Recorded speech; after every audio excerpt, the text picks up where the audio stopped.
o despertar da manhã nos deu a esperança de momentos novos em nossa vida. O dia se foi, a noite se achegou, e dessa maneira a bondade divina nos mostra a possibilidade de a cada momento crescermos e multiplicarmos as ideias no bem. Cuidemos do nosso caminho e da maneira de como estamos caminhando. Assim nos mostra Jesus os caminhos da bem-aventurança.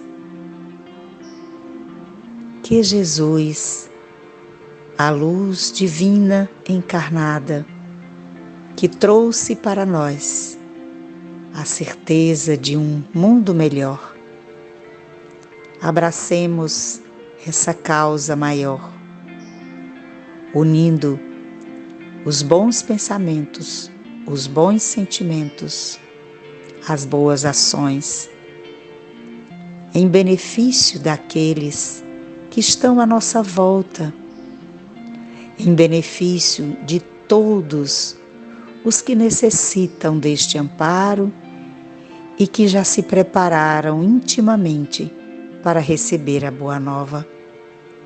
Acolhamos a dor daquele que nos procura e coloquemos o bálsamo necessário para que a dor se harmonize, se asserene e chegue a calmaria,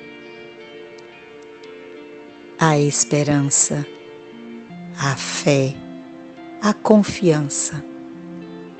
Que Jesus, o timoneiro maior, nos conduza pelos caminhos mais seguros e que espiritualmente, ainda encarnados, possamos construir um mundo de paz, um mundo onde a construção do bem se faça e os valores maiores possam ser construídos dentro de nós e exemplificados pelas ações cotidianas, buscando sempre o bem maior.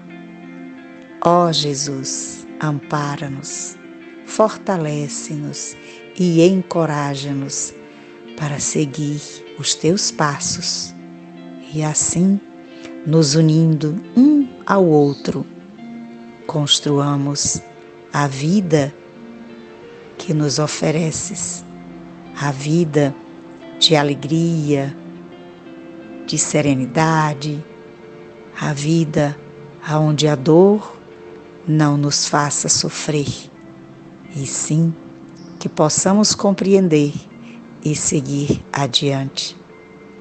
Muita paz, muita luz, que assim é o pensamento e o sentimento de Jesus na construção do bem. Que Jesus esteja conosco, esteja com todos, esteja no universo inteiro, no pensamento e no sentimento, para que as ações sejam coletivas, sejam ações aonde a felicidade comece a fazer seu novo caminhar. Obrigada, Jesus, por mais esses momentos de reflexão em torno do Teu Evangelho. Sê conosco, hoje e sempre. Que assim seja.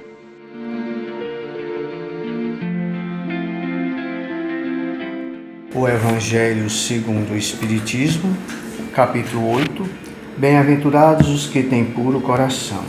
Itens 3 e 4, simplicidade e pureza de coração. A pureza do coração é inseparável da simplicidade e da humildade. Exclui toda a ideia de egoísmo e de orgulho. Por isso é que Jesus toma a infância como emblema dessa pureza, do mesmo modo que a tomou como o da humildade. Poderia parecer menos justa essa comparação, considerando-se que o espírito da criança pode ser muito antigo e que traz, renascendo para a vida corporal, as imperfeições de que se não tenha despojado em suas precedentes existências. Só um espírito que houvesse chegado à perfeição nos poderia oferecer o tipo da verdadeira pureza. É exata a comparação, porém, do ponto de vista da vida presente, porquanto a criancinha, não havendo podido ainda manifestar nenhuma tendência perversa, nos apresenta a imagem da inocência e da candura. Daí o não dizer Jesus de modo absoluto que o reino dos céus é para elas, mas para os que se lhes assemelhem. Pois que o espírito da criança já viveu, porque não se mostra desde o nascimento tal qual é. Tudo é sábio nas obras de Deus. A criança necessita de cuidados especiais que somente a ternura materna lhe pode dispensar. Ternura que se acresce da fraqueza e da ingenuidade da criança. Para uma mãe, seu filho é sempre um anjo, e assim era preciso que fosse, para lhe cativar a solicitude. Ela não houvera podido ter-lhe o mesmo devotamento, se em vez da graça ingênua deparasse nele, sob os traços infantis, um caráter viril e as ideias de um adulto, e ainda menos se lhe viesse a conhecer o passado.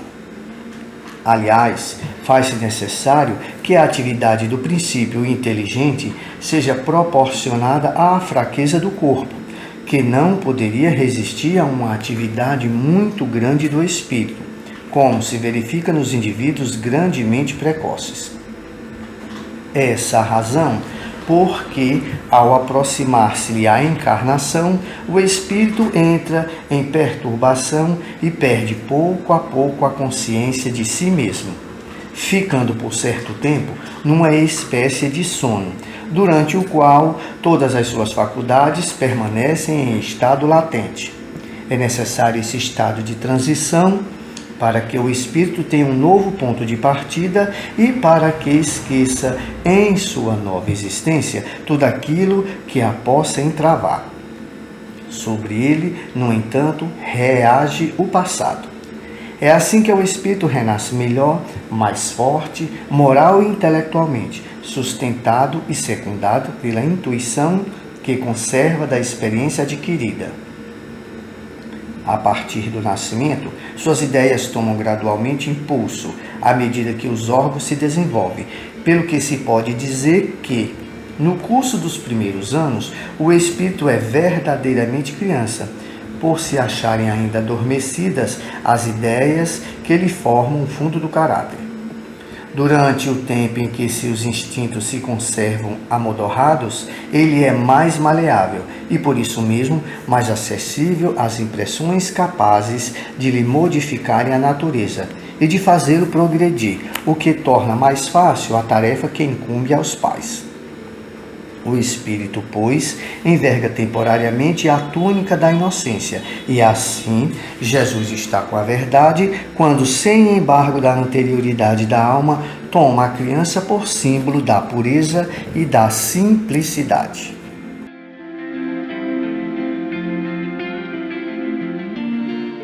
O reino dos céus só é para os que têm puro o coração.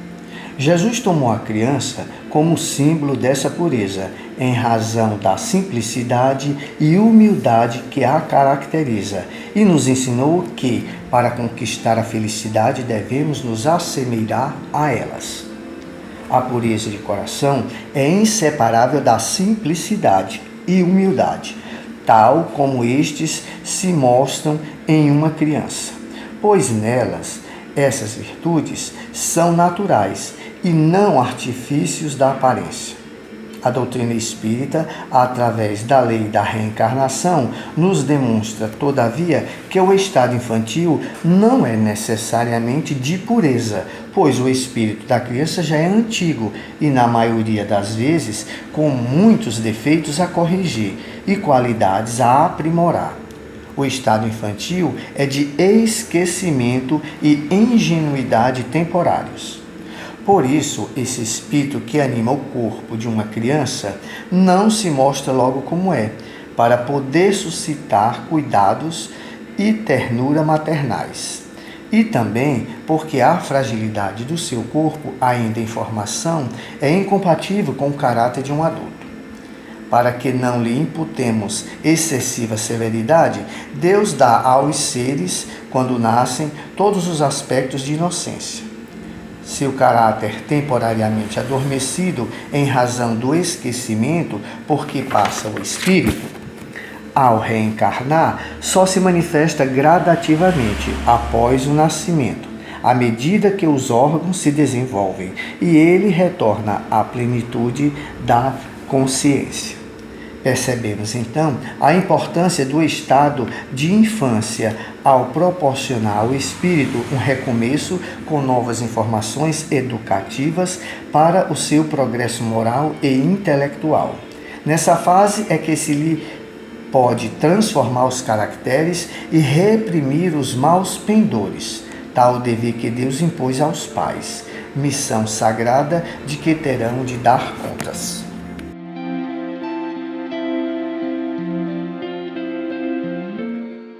Nesse momento, iniciamos a fluidificação das nossas águas.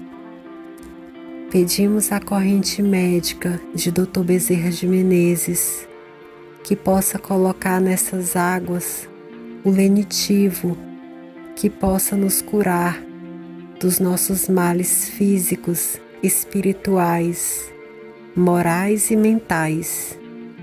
Pedimos a cura das obsessões, a cura das subjugações, a cura das nossas doenças, das nossas enfermidades físicas.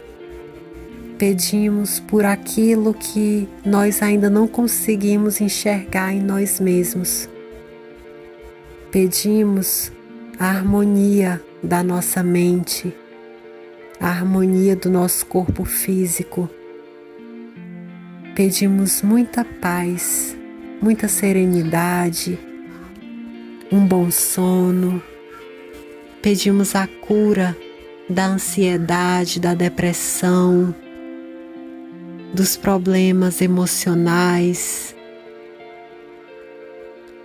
Que nesse momento, esse refrigério possa chegar a cada um de nós e que ao ingerirmos essas águas, que nós possamos nos sentir em plena confiança na cura que cada um de nós possamos conseguir fazer de dentro para fora, trazer de dentro de cada um de nós essa energia que nos dá força, que nos dá vitalidade, que nos traz tranquilidade e equilíbrio.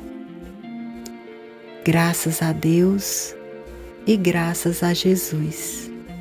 Que assim seja.